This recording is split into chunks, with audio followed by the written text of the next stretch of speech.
जय हिंद साथियों। स्वागत है आप सभी का हमारे YouTube चैनल ज्ञान आरबीएल में। साथियों, मैं आपको बता दूं कि आपके लिए हम लेकर आ चुके हैं संपूर्ण यूपी ट्रिपल एससी वीडियो री एग्ज़ाम का कोर्स, जिसमें हम आपको जीएस और हिंदी फ्री ऑफ कॉस्ट में पढ़ा रहे हैं। ठीक है, आपको बता दें कि अब हम इतिहास भी शुरू कर चुके हैं। आज ये इतिहास का पहला वीडियो है। आप सभी हमें इस वीडियो को देखने के बाद ज़रूर बताइएगा कि आपको ये वीडियो कैसी लगी, हमारा प्रयास कैसा लगा, क्योंकि आपको बता दें कि हम कम समय में आपको बहुत कुछ दे करके चले जाते हैं। ठीक है, तो चलिए दोस्तों शुरू करते हैं। उसके पहले बता दें कि अगर आप पहली बार जुड़े हैं तो आपको हमारे प्लेलिस्ट पे जाना है। देखिए, हमने एक प्लेलिस्ट वैसे बना दी है कि यूपी ट्रिपल एससी वीडियो री एग्ज़ाम संपूर्ण कोर्स, ठीक है, उसके नाम से बना दे। वहाँ पे जाकर के आप देख सकते हैं। फिर आपको अलग अलग प्लेलिस्ट मिल जाए, जैसे हिंदी साहित्य आप यहाँ से पढ़ लीजिएगा, संपूर्ण हिंदी साहित्य पढ़ा रहे हैं, है ना, वीडियो री एग्ज़ाम के लिए या फिर जूनियर असिस्टेंट के लिए। ठीक है, उसके अलावा दोस्तों ये आपकी पॉलिटी की मिल जाएगी। उसके अलावा आपको बता दें कि यहाँ पे स्टैटिक जीके की है और ये है आपकी संपूर्ण हिंदी की। देखिए, हिंदी हम पहले पढ़ा चुके हैं। ठीक है, संपूर्ण हिंदी हमने पढ़ा दिया, तो आप जा करके कवर कर सकते हैं। तो चलिए दोस्तों शुरू करते हैं वीडियो को। तो साथियों, अब हम देखने वाले, आज से हमारा इतिहास भी शुरू हो जाएगा और आप ज़रूर एक बार कमेंट करके बताइएगा कि कैसी आपको ये क्लास लगी है देखने के बाद। तो चलिए, अगर हम इतिहास की बात करते हैं, ज़्यादा कुछ हम बात नहीं करेंगे दोस्तों। वही परीक्षा की दृष्टि से जो चीज़ इंपॉर्टेंट होंगी केवल केवल हम उन्हीं पे फैक्ट को क्लियर करते हुए चलेंगे। चलिए, पहली चीज़ क्या है, इतिहास के जनक। आपको हर एक चीज़ के बारे में पता होना चाहिए कि किसके कौन जनक हैं अगर हम कोई चीज़ पढ़ रहे हैं तो हमारे देखिए पढ़ाने तरीका यही है कि आपको नॉलेज भी हो और ज़्यादा नॉलेज लेकर के आप क्या करेंगे, बस इतना पता हो कि आपका एग्ज़ाम क्लियर हो जाए। ठीक है, तो चलिए, इतिहास के जनक कौन है दोस्तों, तो हेरोडोटस। आप जानते होंगे इनको, हेरोडोटस को। यूनानी है, ठीक है, यूनान के रहने वाले थे। क्यों ये फेमस है, क्योंकि दोस्तों इनकी पुस्तक थी हिस्टोरिका। याद रखिएगा, हिस्ट्री से हिस्टोरिका, हेरोडोटस, हिस्टोरिका, हिस्ट्री, है ना, ये तीन चीज़ आप याद रख लीजिएगा। तो दोस्तों आपसे पूछेगा कि इतिहास के जनक कौन है, हेरोडोटस। कहाँ के थे निवासी, यूनान के। इनकी पुस्तक क्या थी, हिस्टोरिका। ठीक है, अच्छे से याद हो गया होगा। चलिए, अब एक एक तत्व और एक मतलब कि तथ्य और आपको याद रखना कि 1904, आपको पता है 1904 में क्या होता है कि कर्जन क्या होते हैं दोस्तों, भारत के वायसराय होते हैं, आपको पता होगा। ठीक है, जिन्होंने बंगाल विभाजन भी किया था, आपको अच्छा याद होगा कि 5 में। तो 1904 में क्या होता है, कर्जन के समय में भारतीय पुरातात्विक विभाग की स्थापना की जाती है। पुरातात्विक आपको पता, पुरानी चीज़ों के बारे में, ठीक है, जानने के लिए। ठीक है, आप क्या रखना, 1904 में आपसे पूछ सकता है कि पुरातात्विक विभाग किसके समय में गठित हुआ था, तो आप बताएंगे कर्जन के समय में। कब, 1904 में। तो याद रखेगा कि 1904 में कर्जन के समय में भारतीय पुरातात्विक विभाग की स्थापना हुई थी, जिसके प्रथम अध्यक्ष दोस्तों कौन थे, तो अलेक्जेंडर कनिंघम, है ना। देखिए, समय किसका था उस समय, वायसराय कौन था, कर्जन थे। और जो पहले अध्यक्ष बनाए गए थे पुरातात्विक विभाग के, वो कौन थे, अलेक्जेंडर कनिंघम। ठीक, हम ये क्यों बता रहे हैं, क्योंकि ये क्वेश्चन पूछा गया है। ठीक है, क्या पूछा गया है, देखिए ये पूछा गया है आपके अभी जो पेपर हुआ था 2022 में, इलाहाबाद हाई कोर्ट। ठीक है, आपको पता दिसंबर में पेपर हुए थे, Allahabad high court, group C group D, है ना। तो उसी में एक क्वेश्चन पूछा गया था कि भारतीय पुरातत्व शास्त्र का पिता किसको कहते हैं, तो अलेक्जेंडर कनिंघम। ठीक है, तो ये क्वेश्चन आपके लिए भी इंपॉर्टेंट है, याद रखिएगा, है ना। आपसे पूछ सकता है पुरातात्विक विभाग की स्थापना किसके समय हुई, कर्जन के समय। पहले अध्यक्ष कौन थे, अलेक्जेंडर कनिंघम। या फिर पूछ सकते हैं कि भारतीय पुरातत्व शास्त्र का पिता क्यों कहते हैं, किसे कहते हैं, तो आप बताइएगा अलेक्जेंडर कनिंघम। क्यों, क्योंकि ये पहले अध्यक्ष थे। ठीक है, चलिए, अब देखिए बेसिक चीज़ हम इतिहास के बारे में क्या पढ़ेंगे। देखिए, इतिहास को हम 3 भागों में विभाजित कर सकते हैं। ठीक है, कितने भागों में, 3 भागों में। कौन कौन से होंगे, तो देखिए 3 भाग कौन कौन से होंगे उनके बारे में आपको बताऊं। तो पहला है प्रागैतिहासिक काल। ठीक है, प्रागैतिहासिक, प्राग, देखिए आपसे कभी कभार प्रागैतिहासिक का दोस्तों संधि विच्छेद पूछ सकते, तो प्राक धन ऐतिहासिक होगा, क्या होगा, प्राक धन ऐतिहासिक होगा, प्राक, है ना, धन ऐतिहासिक ना। तो ये चीज़ें आप याद रखिएगा। ठीक है, तो देखिए प्रागैतिहासिक काल 3 भागों में बांटेंगे। पहला प्रागैतिहासिक, फिर उसके बाद दोस्तों देखिए प्रागैतिहासिक को हम 3 भागों में फिर से बांट लेते हैं, पूरा पाषाण, मध्य पाषाण और नवपाषाण। ठीक है, ये चीज़ फिर दोस्तों आद्य ऐतिहासिक होगा, फिर ऐतिहासिक होगा। ठीक है, यानी कि आपको अगर हम बात करते हैं कि प्राग ऐतिहासिक, फिर दोस्तों आद्य ऐतिहासिक, क्या आद्य ऐतिहासिक, ठीक, और फिर दोस्तों ऐतिहासिक। तो 3 भागों में इसको बांट सकते हैं।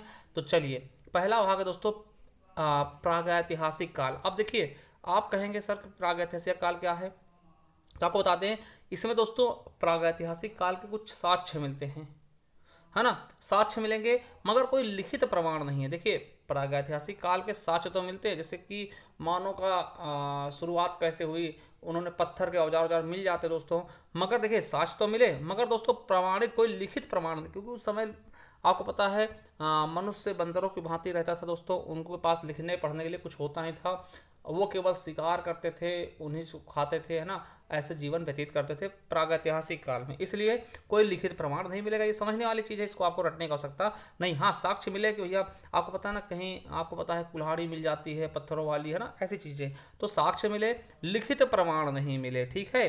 अब चलिए, अब दोस्तों इन चीज़ों को हम तीन भागों में बांट सकते हैं, यानी जो प्राग ऐतिहासिक काल है इसको हम तीन भागों में बांटेंगे, जिसमें दोस्तों पहला है पूरा पाषाण काल। क्या है? पूरा पाषाण काल, यानी पत्थरों का वाला, है ना, जहाँ पे, ठीक है। तो पूरा पाषाण काल पहला दोस्तों क्या हो जाएगा, प्राग ऐतिहासिक काल का पहला भाग क्या है, पूरा पाषाण काल। अब देखिए पूरा पाषाण काल में कैसे रहते थे मानव, तो आपको बता दें इस समय जो मानव थे वो पत्थरों का प्रयोग करते थे, पत्थर का प्रयोग करते थे, आपको पता है, ठीक है। और देखिए पत्थर का प्रयोग करते थे और मानव गुफा में रहते थे, आपको पता है जैसे अभी शेर गुफा में रहता है ना, वैसे मानव गुफा में रहते थे, ठीक है। बड़े बड़े पत्थर 2-3 होते थे, उसके अंदर बैठते थे, उसको गुफा बोलते थे, ठीक है। तो याद रखिएगा कि पूरा पाषाण में पत्थरों का प्रयोग करते थे मानव, और मानव कहाँ रहते थे, गुफा में रहते थे। और आपको बता दें देखिए जब पत्थरों का प्रयोग मानव करने लगा, दो पत्थर आपस में दोस्तों टकराए तो उसमें से क्या हुआ, चिनकी निकली, ठीक, आग की लपटें निकली, और वहीं से दोस्तों आग की भी जानकारी इनको प्राप्त हो चुकी थी। तो याद रखिएगा पूरा पाषाण में आपसे पूछेगा कि आग की खोज की जानकारी कब हो गई थी, तो दोस्तों बताएंगे पूरा पाषाण काल में। पूरा पाषाण काल में क्या होता था, पत्थरों का, पाषाण मतलब होता पत्थर, है ना, तो पत्थरों का प्रयोग किया, दो पत्थर आपस में टकराए दोस्तों तो आग की खोज हो गई, ठीक है। और एक चीज़ ये आप याद रख लेंगे कि आपसे पूछा जा सकता है कि भारत में दोस्तों रॉबर्ट ब्रूस फ्रूटे, या फिर फूटे बोलते हैं, रॉबर्ट ब्रूस फूटे द्वारा खोजा गया संभवतः पहला पूरा पाषाण उपकरण कौन सा था, तो पलवरम हाथ की कुल्हाड़ी दोस्तों, हाथ से कुल्हाड़ी जो चला देते हैं इसको हथौड़ी भी कहते थे लोग, मगर दोस्तों सही शब्द क्या होगा, पलवरम हाथ कुल्हाड़ी। किसके द्वारा खोजा गया था, तो रॉबर्ट ब्रूस फ्रूटे द्वारा उन्होंने खोजा था दोस्तों। इन्होंने बताया कि पहला उपकरण मानव द्वारा यूज किया गया पहला उपकरण क्या था दोस्तों, पलवरम हाथ हथौड़ी। दोस्तों ये पत्थरों की बनी हुई हथौड़ी थी, ठीक है। चलिए तो आपने पूरा पाषाण के बारे में पढ़ लिया। आप देखिए मध्य पाषाण काल में क्या हुआ दोस्तों, अब पता है मध्य पाषाण काल क्या हुआ दोस्तों, तो मध्य पाषाण काल में आते आते दोस्तों मनुष्य क्या किए, शिकार करना प्रारंभ कर दिया। देखिए पूरा पाषाण में क्या, शिकार नहीं करते, जो चीज़ें उनको मिल गई मरा खा लिया, है ना, तो वो सब चीज़ें। मगर दोस्तों मध्य पाषाण काल में क्या हुआ दोस्तों, शिकार करना प्रारंभ कर दिया। आपको पता है नुकीले हथियार बना लिए, ठीक है, तीर कमान बना लिए, उनसे शिकार कर रहे, भाला बना लिया दोस्तों पत्थरों घिस के ना। और दोस्तों तीर कमान का आविष्कार हो गया किसमें, मध्य पाषाण काल में, ठीक है। पशुपालन की शुरुआत दोस्तों हो गई, आपको पता उन्होंने पशु को पालना शुरू कर दिया, याद रखिएगा बहुत इंपॉर्टेंट, ठीक है। मध्य पाषाण काल में पशुओं का पालन शुरू हो गया और शिकार करना शुरू कर दिया, ठीक है, और तीर कमान का आविष्कार कर लिया। और आपको पता है जो पशुपालन है ये आपके लिए मोस्ट इंपॉर्टेंट चीज़ है। आपसे पूछेंगे कि पशुपालन के प्रथम साक्ष्य कहाँ से मिलते हैं, तो आदमगढ़ एमपी से, ठीक है। आदमगढ़ एमपी में दोस्तों खुदाई हुई थी, वहाँ से पशुपालन के साक्ष्य सबसे पहले प्राप्त हुए थे। तो याद रखना मध्य पाषाण काल में लोगों ने दोस्तों पशुओं को पालना भी शुरू कर लिया था। अब आपसे क्वेश्चन पूछेगा कि प्रथम पालतू पशु क्या था दोस्तों, मनुष्यों का प्रथम पालतू पशु कौन था, तो कुत्ता था, ठीक है। और दूसरा पालतू पशु पूछे तो घोड़ा। आप बताइएगा, आपसे पूछेगा मानव द्वारा दोस्तों प्रथम पालतू पशु कौन था, तो आप बताइए कुत्ता। अगर कुत्ता ऑप्शंस में नहीं दोस्तों तो घोड़ा लगा सकते हैं, ठीक है, क्योंकि दूसरा घोड़ा था, ठीक है। जैसे आपसे पूछेगा सबसे पहले किसका प्रयोग किया, किस वस्तु का, है ना, किस धातु का, तांबा। इस तरीके से दोस्तों ये आपका, ठीक है। आपको देखिए तीन चीज़ें मैं बता दे रहा हूँ। पहला दोस्तों हथियार का था पलवरम हाथ की कुल्हाड़ी, ठीक है। और पहला पालतू पशु कौन था, कुत्ता। और पहला दोस्तों धातु कौन सी है, तांबा, ठीक है। ये तीन चीजें आपको याद रखनी, ठीक है। तो याद रखिएगा मध्य पाषाण काल में क्या हुआ, शिकार करना शुरू कर दिया, तीर कमान का आविष्कार कर लिया, पशुपालन की शुरुआत कर दी। और पशुपालन के प्रथम साक्ष्य दोस्तों मोस्ट इंपॉर्टेंट हैं, आदमगढ़ से, एमपी से। और दोस्तों पहला पालतू पशु कौन था, कुत्ता। चलिए अब दोस्तों नव पाषाण काल आ गया, और नव पाषाण काल यानी नया पाषाण काल, ठीक है।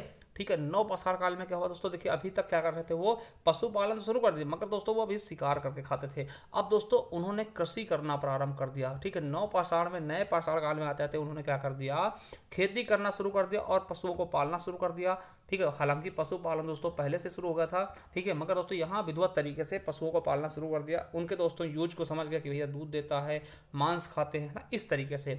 आपसे पूछेगा कि सर्वप्रथम दोस्तों कौन सा फसल उगाया गया, तो दोस्तों आपको बताइएगा गेहूं या जौ, ठीक है। अगर जौ मिलता तो दोस्तों जौ एकदम राइट होगा, तो याद रखिएगा सबसे पहली फसल कौन थी, जौ या गेहूं, ठीक है, समझ लीजिएगा। तो आपसे पूछेगा मानव द्वारा उगाया गया पहला फसल कौन सा था, तो दोस्तों गेहूं या फिर जौ, ठीक है, जो भी ऑप्शन में होगा, ठीक है। चलिए, और आपको बता दें कि कृषि के सबसे पहले साक्ष्य कहाँ से मिले। क्वेश्चन आपके लिए बहुत इंपॉर्टेंट है ये, कि कृषि के प्राचीनतम साक्ष्य कहाँ से मिले थे, तो आपको याद करना मेहरगढ़ दोस्तों पाकिस्तान से, ठीक है। अगर बात करते हैं, आपसे पूछे कि कृषि के सबसे पहले साक्ष्य कहाँ मिले दोस्तों, मेहरगढ़ पाकिस्तान से, जो कि पाकिस्तान में है मेहरगढ़, ठीक है। अगर पूछ ले स्पेशली धान, देखिए धान की भी खेती शुरू हो गई थी, तो धान की खेती के पहले साक्ष्य कहाँ से मिले दोस्तों, कोल्डी हवा प्रयागराज से दोस्तों, कहाँ से, कोल्डी हवा प्रयागराज से दोस्तों सबसे पहले धान की खेती के साक्ष्य मिले थे। यहाँ देखिए कृषि के साक्ष्य मिले थे, जो कि जौ है ना, जौ पहली फसल क्या थी, जौ या गेहूं, ठीक है। मगर दोस्तों धान की अगर पूछ ले ना, धान की खेती के साक्ष्य कहाँ से, तो कोल्डी हवा से। और यहाँ पे हड्डियों से दोस्तों हथियार बनाना शुरू कर दिया दोस्तों, हड्डियों से हथियार बनाने शुरू कर दिए नवपाषाण काल में दोस्तों। और बता दें यहाँ पे पहिए खोज हो गई दोस्तों, जिससे बहुत ज़्यादा सरलता प्राप्त हुई। तब पहिए लगने के बाद मनुष्य ने दोस्तों बहुत ज़्यादा भारी बोझा ढोना शुरू कर दिया, ठीक है। और कुम्हार का दोस्तों चाक भी यहीं से चलना शुरू हो गया, है ना। तो दोस्तों पहिए खोज किस समय, नवपाषाण काल। आपको याद रखना है कि इसी समय दोस्तों तांबे खोज होती है, यानी याद रखेगा कि मानव द्वारा खोजा गया पहला धातु कौन सा है, तांबा। या आपके पेट के पेपर में भी पूछा गया, मानव द्वारा खोजा गया पहला धातु क्या है, तांबा है। मानव द्वारा पहला पालतू पशु कौन है, कुत्ता है। और मानव द्वारा मतलब पहला यूज किया गया जो हथियार कौन सा है दोस्तों, पलवरम, हाथ, कुल्हाड़ी, ठीक है। ये चीज़ें आपको बहुत ही अच्छे से याद रखने, कुछ चीज़ें हमने बता दिया है।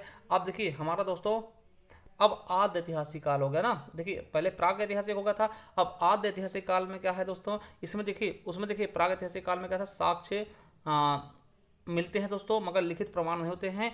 अब देखिए यहाँ पर दोस्तों क्या होता है, आद्य ऐतिहासिक काल में क्या है, साक्ष्य तो मिले और लिखित प्रमाण भी मिले, मगर पढ़े नहीं गए। जैसे आपको पता है कि कई ऐसी सभ्यता हुई जिनमें दोस्तों हम लिखित प्रमाण, मतलब कि उनके साक्ष्य तो मिल गए मगर उनको पढ़ नहीं पा रहे हैं, ठीक है। उनको क्या कर रहे हैं, हम पढ़ नहीं पा रहे हैं दोस्तों कि ये क्या लिखा है। ठीक, जैसे दोस्तों आपको पता है सिंधु घाटी सभ्यता वगैरह में कुछ चीज़ें जो मिली उनको हम पढ़ नहीं पा रहे थे, उनकी चित्रात्मक लिपि थी उनको पढ़ नहीं पा रहे थे, है ना। तो वही चीज़ें साक्ष्य तो मिले, मगर दोस्तों देखिए साक्ष्य मिले और लिखित प्रमाण भी हैं, बहुत सी चीज़ें लिखी हुई मोहरें मिल जाती हैं, मगर उनको पढ़ा नहीं गया दोस्तों। वो आद्य ऐतिहासिक काल था, ठीक है, याद रखिएगा।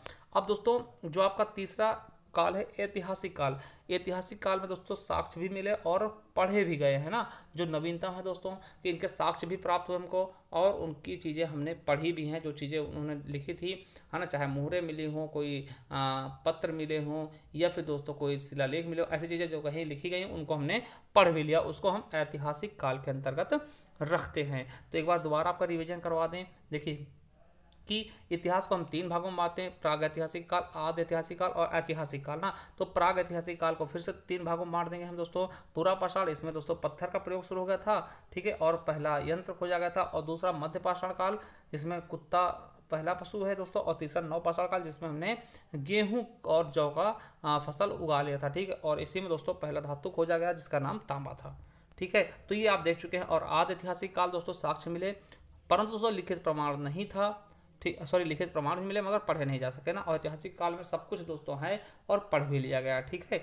चलिए, तो चीज़ें आप समझ गए। अब देखते दोस्तों सिंधु घाटी सभ्यता, क्या साथियों, सिंधु घाटी सभ्यता, यहाँ से आपके क्वेश्चन बहुत ज़्यादा पूछाते हैं, ठीक है दोस्तों। सिंधु घाटी सभ्यता को हम हड़प्पा सभ्यता भी कहते हैं, क्या बोलते हैं, हड़प्पा सभ्यता बोलते हैं। और यहाँ से दोस्तों आपके लिए याद रखना है कि इसकी खोज किसने की, तो सिंधु घाटी सभ्यता की खोज किसने की, याद रखिएगा 1921 में जॉन मार्शल, किसने की दोस्तों, जॉन मार्शल की अध्यक्षता में दयाराम साहनी द्वारा दोस्तों सिंधु घाटी सभ्यता को खोजा गया, यानी हड़प्पा सभ्यता को खोजा गया। आपसे पूछेगा कि सिंधु घाटी सभ्यता खोज किसने की, तो दोस्तों किसने की थी, दयाराम साहनी ने दोस्तों। किसकी अध्यक्षता में, जॉन मार्शल की, कब, 1921 में। अब देखिए सिंधु घाटी सभ्यता दोस्तों बहुत दूर तक फैला था, तो यहाँ से दोस्तों बहुत बार पूछा जाएगा, क्या पूछा जाएगा कि सिंधु घाटी सभ्यता का, देखिए ऐसे आप बनाते ना, ये होता है आपका पूरब, पश्चिम, उत्तर, दक्षिण। आपसे पूछेगा कि सिंधु घाटी सभ्यता का सबसे पूर्वी स्थल क्या है, तो आलमगीरपुर, यानी यहाँ पे क्या हो जाएगा, आलमगीरपुर दोस्तों, ठीक है। सबसे पूर्वी स्थल क्या है, देखिए जैसे कोई हमारा देश है, ठीक, हमारा भारत देश सबसे पूर्व में क्या है दोस्तों, आप बताएंगे सबसे पूर्व में कौन सा है, अरुणाचल प्रदेश, क्या है, अरुणाचल प्रदेश। पश्चिम में कौन सा है, गुजरात है। और उत्तर में क्या है दोस्तों, तो आप बताएंगे लद्दाख है। दक्षिण में क्या है, तमिलनाडु। उसी प्रकार से दोस्तों जो हमारा क्या था दोस्तों, हड़प्पा सभ्यता थी या सिंधु घाटी सभ्यता थी, उसका सबसे पूर्वी स्थल कौन सा था, आलमगीरपुर। और दोस्तों आपको पता है कि हर एक सभ्यता दोस्तों किसी न किसी नदी के किनारे स्थित थी, क्योंकि दोस्तों अगर कोई सभ्यता है तो उसे पानी की आवश्यकता जरूर पड़ेगी। अगर कोई भी व्यक्ति कहीं निवास करता है तो पानी की आवश्यकता जरूर पड़ेगी, जिसके लिए वो नदियों का उपयोग करते थे। आपको पता पहले नदियाँ स्वच्छ भी रहती थी, ठीक है। तो सबसे पूर्वी स्थल कौन सा था, तो आलमगीरपुर। किस नदी किनारे दोस्तों, हिंडन नदी किनारे, और ये अपने यूपी मेरठ में स्थित था, याद रखिएगा, बहुत इंपॉर्टेंट है। सबसे पूर्वी स्थल आलमगीरपुर कहाँ है दोस्तों, हिंडन नदी किनारे था, कहाँ पर, मेरठ में स्थित है। और सबसे पश्चिमी दोस्तों स्थल कौन सा होगा, सुतकांगेडोर, कहाँ है दोस्तों, तो आपको पता होना चाहिए पाकिस्तान में। किस नदी किनारे, तो दास्क नदी किनारे, क्या, दास्क नदी किनारे, याद रखिएगा कि सबसे पश्चिमी स्थल कौन है, सुतकांगेडोर, दास्क नदी के किनारे। और सबसे उत्तरी स्थल कौन सा दोस्तों, तो मांडा, ठीक है, मांडा दोस्तों, चिनाब नदी, जम्मू कश्मीर, लद्दाख दोस्तों कह सकते हैं। अब लद्दाख हो गया तो लद्दाख भी कह सकते हैं, जम्मू कश्मीर भी लिखा हुआ मिल सकता है, याद रखिएगा, ठीक है। और सबसे दक्षिणी स्थल कौन सा है, दायमाबाद दोस्तों, जो कि प्रवरा नदी यानी महाराष्ट्र में स्थित था। तो दोबारा देख लें एक बार, सबसे पूर्वी स्थल आलमगीरपुर, कहाँ दोस्तों, मेरठ में, हिंडन नदी किनारे।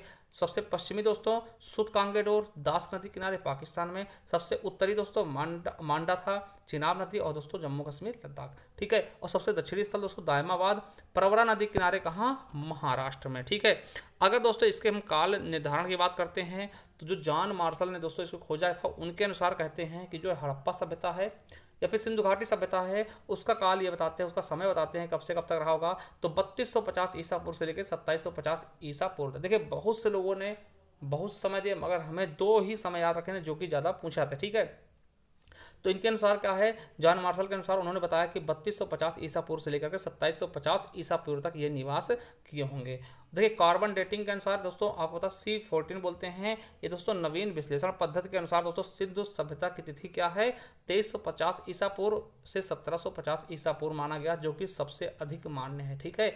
आपको पता है कार्बन डेटिंग द्वारा दोस्तों हम किसी की आयु निकाल लेते हैं ना, तो रेडियो कार्बन द्वारा इसकी आयु निकाली गई, तो ये पता चला दोस्तों ये 2350 ईसा पूर्व से लेकर के 1750 ईसा पूर्व तक दोस्तों ये सभ्यता विकसित थी, ठीक है। अब देखिए यहाँ पे हम बात करते हैं कि सिंधु घाटी सभ्यता की लिपि कैसी थी दोस्तों, तो भाव चित्रात्मक, इसमें दोस्तों चित्र बने हुए थे। कैसे थे, चित्र बने हुए थे दोस्तों। और आपको बता दें कि जैसे हम लोग अक्षर लिखते हैं ना, उनके चित्र बना बना के कोई चीज़ लिखते थे ना, तो सिंधु घाटी सभ्यता की लिपि कैसी थी, भाव चित्रात्मक। और ये लोग दाएं से बाएं की ओर लिखते थे, यानी इस तरफ से शुरू करते इधर की ओर, है ना। हम लोग दोस्तों क्या कहते हैं, बाएं से दाएं की ओर लिखते हैं, ये लोग दाएं से बाएं, यानी कि जैसे ये उर्दू लिखा जाता ना, उस तरह से ये लोग लिखते थे। सिंधु घाटी सभ्यता की लिपि कैसे थी, कैसे लिखते थे, ये लोग दाहिने से इधर शुरू करते थे, यानी उल्टा शुरू करते थे, हाँ, जैसे उर्दू लोग लिखते हैं दाएं से बाएं, उस तरीके से ये लोग लिखते थे। और आपको बता दें इसे अभी पढ़ा नहीं जा सका है, ठीक है। हमने बताया था ना कि दोस्तों इसे पढ़ा नहीं जा सका है। आद्य ऐतिहासिक काल में हमने बताया था कि कुछ चीज़ें मिली भी है मगर उन्हें पढ़ा नहीं गया, तो सिंधु घाटी सभ्यता आद्य ऐतिहासिक काल का ही एक नमूना है, ठीक है। चलिए अब दोस्तों आपको बता दें कि यहाँ से भी क्वेश्चन आपके एग्जाम में कई बार पूछे गए हैं कि सिंधु लिपि के विषय में सर्वप्रथम विचार व्यक्त करने वाले व्यक्ति कौन थे, तो सिंधु लिपि के विषय में, सिंधु घाटी लिपि के विषय में सबसे पहले विचार व्यक्त किसने किया, तो अलेक्जेंडर कनिंघम ने ना, इनके बारे में हमने बताया आपको, ठीक है, इनके बारे में पहले बता चुका, ये प्रथम अध्यक्ष थे, ठीक है, जिन्होंने 1873 ईस्वी में बताया कि इस लिपि का संबंध किससे है, ब्राह्मी लिपि से। इन्होंने कहा कि जो लिपि है ना ये ब्राह्मी लिपि से मिलती जुलती है, उसी से संबंध इसका है। कब, 1873 में। आपसे पूछेगा कि सिंधु घाटी लिपि के विषय में सबसे पहले विचार किसने व्यक्त किया, अलेक्जेंडर कनिंघम ने, ठीक है। और आपको बता दें कि आपसे ये पूछा जा सकता है कि सिंधु लिपि को पढ़ने का सर्वप्रथम प्रयास किसने किया, तो 1925 में देखिए किसने किया, L.A. वैडल ने किया था, ठीक है, याद रखिएगा। और उससे समाज कैसा था, मात्र सत्तात्मक। देखिए आपको बता दें मात्र सत्तात्मक क्या होता है, जहां दोस्तों स्त्रियों को ज़्यादा उच्च माना, जैसे आपको पता है कि जिसे वंश चलता है ना वो पिता के अनुसार चलता है ना, पिता के नाम से, मगर दोस्तों यहाँ पे क्या था, माता को दोस्तों सर्वश्रेष्ठ दर्जा दिया जाता है, मतलब कि यहाँ पर महिलाएं क्या करती थी, वंश का आगे बढ़ाती थी ना, ये चीज़ समझ सकते हैं। और इनका दोस्तों मुख्य व्यवसाय क्या था? कृषि और व्यापार करना। खेती करते थे और व्यापार करते थे, दूर दूर तक व्यापार करते थे। आपने दोस्तों मोहनजोदड़ो मूवी देखी होगी, है ना, वो इसी से बेस्ड थी ना। तो याद रखिएगा, वहाँ भी आपने देखा होगा कि व्यापार करने, नील का व्यापार करते थे, ऐसी चीज़ें आपने देखा, कपास का व्यापार ना, तो वो सब चीज़ें आपको पता होगा। कृषि करते थे, खेती करते थे, और उनको जो चीज़ें उगती थी उसका व्यापार करते थे। अब देखिए यहाँ पे वर्ग कितने थे दोस्तों? 5 वर्गों में बटे थे ये। पुरोहित होते थे सबसे ऊंचे, फिर व्यापारी, फिर अधिकारी, फिर शिल्पी, फिर श्रमिक। ठीक है, तो ये 5 वर्गों में इनको विभाजित थे ये, है ना। चलिए अब सिंधु घाटी सभ्यता के कुछ स्थल बताते हैं, उनसे जो चीज़ें प्राप्त हुई जो कि आपके एग्जाम में हमेशा पूछी जाती है। देखिए हो सकता आपको हमारी ये, आप सोचिए कि जब बहुत तेज पढ़ा रहे हैं तो कोई बात नहीं, आप थोड़ा मैनेज करिएगा, थोड़ा सा आप इसको स्लो करके भी सुन सकते हैं, या फिर 1 से 2 बार देखेंगे तो आपको समझ में आ जाएगा। चलिए जो सबसे पहला स्थल दोस्तों हड़प्पा, इसीलिए इसको हड़प्पा बोलते हैं क्योंकि दोस्तों ये सबसे बड़ा है ना स्थल। चलिए अब देखिए क्वेश्चन क्या है कि क्षेत्र, है ना, कहाँ पे हड़प्पा का सभ्यता कहाँ मिली? तो आपको बता दें ये साहिवाल जिला पड़ता है पाकिस्तान में। साहिवाल से आपको याद होगा दोस्तों, साहिवाल गाय बहुत फेमस ना, ये पाकिस्तान की ही गाय है, वहीं से दोस्तों, है ना। तो याद रखिएगा साहिवाल जिला है पाकिस्तान में, वहाँ पर दोस्तों हड़प्पा सभ्यता का की खोज की गई थी। उत्खननकर्ता कौन थे? आपको बताया हमने 1921 में दयाराम साहनी ने। किस नदी के किनारे स्थित है? रावी, है ना। तो देखिए आपसे कई बार पूछेगा कि हड़प्पा सभ्यता किस नदी के किनारे, तो आप याद रखें हरा, हरा, हा से दोस्तों हड़प्पा, रा से रावी। तो इस तरह हरा रंग किसका है? हड़प्पा का, यानी हा से हड़प्पा और रा से रावी नदी। ठीक है, चलिए देखिए ये क्वेश्चन आपके एसएससी जीडी में पूछा गया था। क्या पूछा गया है कि हड़प्पा सभ्यता में तांबा धातु वर्तमान दोस्तों राजस्थान व ओमान से प्राप्त हुई थी। दोस्तों याद रखिएगा, तो ये चीज़ आपके लिए इंपॉर्टेंट है ना। हड़प्पा सभ्यता में दोस्तों तांबा धातु कहाँ से? वर्तमान के दोस्तों राजस्थान व ओमान से प्राप्त की गई थी दोस्तों, प्राप्त हुई थी दोस्तों। ये एसएससी जीडी 2022 में पूछा गया क्वेश्चन है। इसकी विशेषता क्या है दोस्तों हड़प्पा सभ्यता की? आपको बता दें यहाँ दोस्तों शहरी निवासी थे, मतलब ये कैसा था, यहाँ दोस्तों शहर की तरह एकदम बने हुए थे घर ना, गृह निर्माण घर बना कर रहते थे, और जले हुए गेहूं और जौ के साक्ष्य मिले। दोस्तों हड़प्पा सभ्यता से दोस्तों जले हुए गेहूं और जौ के साक्ष्य मिले, कपास की खेती के साक्ष्य मिले, और महिला के गर्भ से निकलता हुआ पौधे का चित्र। आपसे पूछेगा कि महिला के गर्भ से निकलते हुए पौधे का चित्र कहाँ से प्राप्त हुआ? आप बताएं कहाँ से? हड़प्पा से। मछुआरों के चित्र, कांस्य दर्पण, दोस्तों शीशा जो होता था ना वो कांसे का दोस्तों बना हुआ था, ऐसा प्राप्त हुआ। सौ को दफनाने के साक्ष्य, यानी 100 भी दफनाए जाते थे, ऐसा नहीं कहीं भी फेंक दिया। और तांबे की कगाड़ी, ये सब कहाँ से मिले दोस्तों? तो ये सब कहाँ से मिले? आपके हड़प्पा से।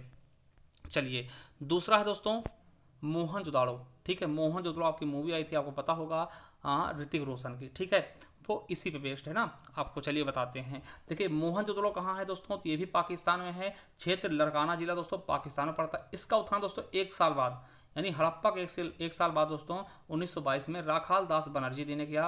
और देखिए इसको कैसे याद है? मौसी, क्या लिखेंगे? मौसी दोस्तों, मौसी, है ना, मौसी, मौसी कहते नहीं, है ना। तो मोह से हो जाएगा मोहनजोदड़ो, सी से हो जाएगा सिंधु नदी ना, मौसी। तो दोस्तों जैसे उसमें हरा था, हा से हड़प्पा और रा से रावी नदी, ठीक है, वैसे मौसी, मोह से दोस्तों क्या होगा? मोहनजोदड़ो, और सी से सिंधु नदी ना। तो याद रखिएगा सिंधु नदी किनारे थी। अब देखिए ये क्वेश्चन आपके पिछली बार वीडियो के पेपर में पूछा गया था कि मोहनजोदड़ो का दोस्तों क्या नाम है? तो मृतकों का टीला, है ना, माउंटेन ऑफ डेड, है ना। तो इंग्लिश में पूछ सकते हैं कि माउंटेन ऑफ डेड किसको कहते हैं? मृतकों का टीला किसको कहते हैं? तो याद रखिएगा दोस्तों मोहनजोदड़ो कहते हैं। ठीक, तो ये मृतकों का टीला किसको कहते हैं? मोहनजोदड़ो। ये क्वेश्चन आपके पिछली बार यूपी SSC वीडियो 2018 में पूछा गया था। और यहाँ पे दोस्तों सबसे इंपॉर्टेंट क्या है? तो विशाल अन्नागार और स्नानागार। देखिए अन्नागार का दोस्तों अन्न रखने के लिए बड़े बड़े बनाए जाते थे, है ना, पात्र बनाए जाते थे। और विशाल स्नानागार दोस्तों नहाने के लिए दोस्तों बहुत बड़े बड़े स्नानागार बने हुए मिले थे। इसके अलावा बुने हुए कपड़े के साक्ष्य मिले। स्वास्तिक का चिन्ह दोस्तों, स्वास्तिक का चिन्ह आप जानते हैं ना, ये ऐसा बनता है दोस्तों, ऐसा करके, ठीक है, ये स्वास्तिक का चिन्ह, तो ये भी यहीं से प्राप्त हुआ। यार के बहुत इंपॉर्टेंट। ठीक है, कांसे की नृत्य की मूर्ति, आपको पता, कांसे की मतलब नाचती हुई मूर्ति प्राप्त हुई थी। प्रत्येक मकान में कुएं के साक्ष्य दोस्तों, हर एक मकान में कुआं भी था। और नटराज की मूर्ति भी दोस्तों आपको मोहनजोदड़ो से मिली थी। और दाढ़ी वाले पुजारी की मूर्ति भी मोहनजोदड़ो से मिली थी। ये चीज़ आपको याद रखना है। चलिए अगला दोस्तों चंदूहड़ो, क्या? चंदूहड़ो दोस्तों, है ना। चंदूहड़ो दोस्तों सिंध पाकिस्तान में स्थित है, और इसके उत्खननकर्ता कौन है? 1935 में गोपाल मजूमदार द्वारा खोजा गया, और ये भी सिंधु नदी के किनारे है। आपको बता दें ये क्वेश्चन आपके एग्जाम में पूछा जा सकता है दोस्तों कि सिंधु घाटी सभ्यता का औद्योगिक नगर कौन सा था?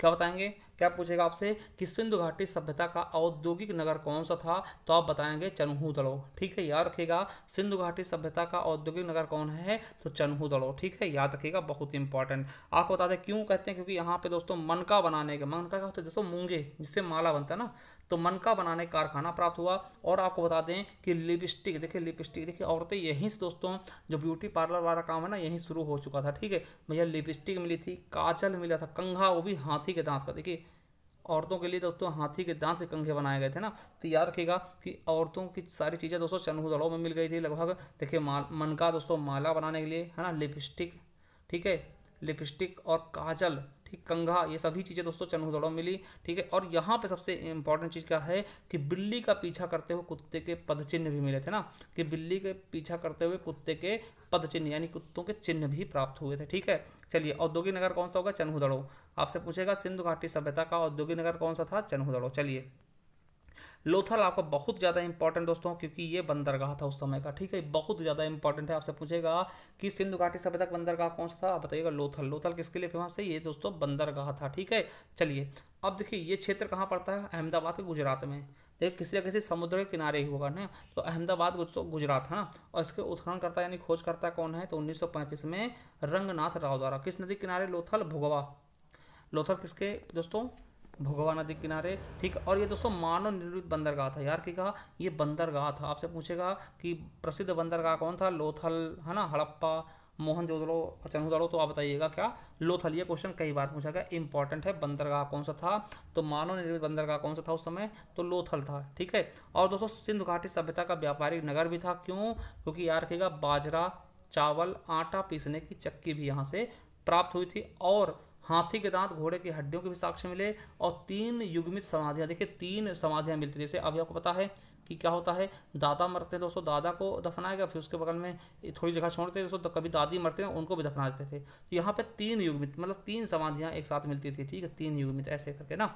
चलिए, और स्वर्ण आभूषण और दिशा मापा के, जिसको कंपास नहीं कहते, उस तरीके का कोई यंत्र था जिससे वो दिशा मापते थे। ठीक है, तो ये चीज़ें कहाँ से मिली आपको, तो लोथल से। ठीक है, चलिए कालीबंगा। ठीक है, कालीबंगा दोस्तों हनुमानगढ़ राजस्थान पड़ता है, और कालीबंगा का अर्थ होता है दोस्तों काली चूड़ियाँ। ठीक है, कालीबंगा का अर्थ क्या होता है, काली चूड़ियाँ। ठीक, इसके उत्खननकर्ता कौन थे, तो उत्खननकर्ता कौन थे, 1953 में बालकृष्ण थापर व अमलानंद घोष द्वारा। घग्घर नदी किनारे दोस्तों क्या था, कालीबंगा किसके नदी किनारे, घग्घर। और यहाँ से मिला क्या, तो जुते हुए खेत के साक्ष्य मिलते हैं, याद रखिएगा, जुते हुए खेत के साक्ष्य और ऊँट की हड्डियों के साक्ष्य। ठीक, ऊँट की हड्डियों के साक्ष्य मिले, ऊँट भी मतलब इस समय था, और अग्नि हवन कुंड और लकड़ी का हल। देखिए लकड़ी का हल मिला था कहाँ से दोस्तों, याद रखिएगा। ठीक है, लकड़ी का हल मिला था आपका, तो बिल्कुल अच्छे से याद रखेंगे दोस्तों कि कालीबंगा से। दोस्तों कालीबंगा का अर्थ क्या होता है, काली चूड़ी ना, तो वहाँ से दोस्तों लकड़ी का हल भी मिला था। चलिए अगला है राखीगढ़ी। तो राखीगढ़ी की बात करते हैं, ये हिसार हरियाणा पड़ता है। 1969 में इसकी खोज सूरज भान द्वारा की गई, घग्घर नदी किनारे ये दोस्तों स्थित था ना। और क्या मिला यहाँ से, ताम्र उपकरण, हड़प्पा लिपि युक्त मुद्रा दोस्तों, हड़प्पा लिपि, इसमें मतलब लिपि लिखी हुई मुद्रा थी ना, मुद्रा मिले जिसमें कुछ चीज़ें लिखी हुई थी, हड़प्पा लिपि में कुछ चीज़ें लिखी हुई थी। अगला है बनावली। बनावली दोस्तों हिसार हरियाणा पड़ता है। 1973 में दोस्तों इसकी खोज की थी रविंद्र सिंह बिष्ट द्वारा। ठीक है, और सरस्वती नदी किनारे था, इसमें दोस्तों मिट्टी का हल मिला। ठीक है, अभी देखिए आगे लकड़ी का हल मिला था, यहाँ पे मिट्टी का हल मिला, और जौ के दाने मिले, और सड़कों पर बैलगाड़ी के पहिए के साक्ष्य मिले। ताकि ज़्यादा इंपॉर्टेंट नहीं है, कुछ चीज़ें आप इसमें से याद कर लेंगे। ठीक, अगर कोशिश करेंगे कि आपको ज़्यादा से ज़्यादा चीज़ें याद हो जाएं। ठीक है, चलिए रोपड़ दोस्तों याद रखेंगे, रोपड़। तो रोपड़ की मैं अगर बात करूँ दोस्तों, रूपनगर पंजाब पड़ता है, और 1955 में यज्ञदत्त शर्मा द्वारा खोजा गया। और किस नदी किनारे, तो सतलज नदी किनारे। तांबे कुल्हाड़ी यहाँ से मिली, और मानव के साथ दोस्तों कुत्ते को दफनाने के साक्ष्य, मतलब मनुष्य के साथ में कुत्ता भी दफनाए जाते थे। ठीक है, आपसे ये क्वेश्चन आपके लिए इंपॉर्टेंट है कि मानव के साथ कुत्ता दफनाने का साक्ष्य कहाँ से मिले, तो रोपड़ से। ठीक है, और सेलखड़ी की मुहर भी मिली है, याद रखिएगा। 30 और अगला है दोस्तों 9वां नंबर रंगपुर। ठीक है, रंगपुर काठियावाड़ गुजरात में है। इसकी खोज दोस्तों कहाँ किसने की, तो 1954 में SR राव ने, और भादर नदी के किनारे ये स्थित है। यहाँ से क्या मिला, तो ज्वार और बाजरा और धान की भूसी, ज्वार बाजरा धान की भूसी। दोस्तों अगला है आलमगीरपुर। आपको पता है ये इंपॉर्टेंट इसलिए है क्योंकि सबसे पूर्वी स्थल है और अपने यूपी में है। तो आलमगीरपुर कहाँ था, तो मेरठ में दोस्तों, उत्तर प्रदेश में। इसकी खोज किसने की, तो 1958 में यज्ञदत्त शर्मा ने। और हिंडन नदी किनारे, आपको पता है हिंडन एयरपोर्ट भी है। ठीक है, चलिए एक क्वेश्चन मैं आपके लिए छोड़ जाता हूँ दोस्तों, बताइएगा हिंडन एयरपोर्ट जो है वो कहाँ पे है, मतलब यूपी के किस डिस्ट्रिक्ट में स्थित है हिंडन एयरपोर्ट। ठीक है, ये सबसे पूर्वी स्थल था कौन सा, आलमगीरपुर। और दोस्तों यहाँ से मृद भांडों पर रंगीन चित्रकारी प्राप्त हुई थी। अगला है सुतकांगेडोर। सुतकांगेडोर आपको पता है, सुतकांगेडोर से क्या है दोस्तों, आपको बता दें ये बलूचिस्तान पाकिस्तान में पड़ता है। ठीक, उत्खननकर्ता कौन थे 1927 में, ऑरेल स्टाइन, है ना। और दास नदी किनारे और सबसे पश्चिमी स्थल है ना, मैंने बताया था कि सबसे पश्चिमी, सबसे पूर्वी, सबसे उत्तरी, सबसे दक्षिणी ना। और ये भी बंदरगाह था। देखिए बंदरगाह हमने दो बता दिया, एक सुतकांगेडोर हो गया, एक हमने बताया था लोथल। क्या, लोथल। तो दो बंदरगाह हैं, इनको याद रखेंगे, लोथल एक बंदरगाह था और एक सुतकांगेडोर। और दोस्तों ये लोग ना बेबीलोन से, ठीक, बेबीलोन से ना, बेबीलोन लिख लीजिएगा, बेबीलोन सभ्यता से व्यापार के साक्ष्य मिले हैं। और यहाँ पर मानव अस्थि रखा भरा बर्तन, है ना। देखिए जिससे आपको पता है कि अभी भी क्या होता है, कोई मरता है दोस्तों, उसको जलाते हैं, जलाने के बाद उसकी हांडी में क्या करते, राख भर लेते और उसको कहीं पे किसी बहते हुए पानी में डाल देते, चाहे आप गंगा ले आते हैं, है ना। उसी प्रकार से कुछ वैसी चीज़ें दोस्तों यहाँ देखने को मिली कि मानव अस्थि राख से भरा एक बर्तन मिला था। ठीक है, तो ये भी चीज़ याद रखेंगे। अगला है मांडा नदी दोस्तों, मांडा बता दें आपको तो जम्मू कश्मीर।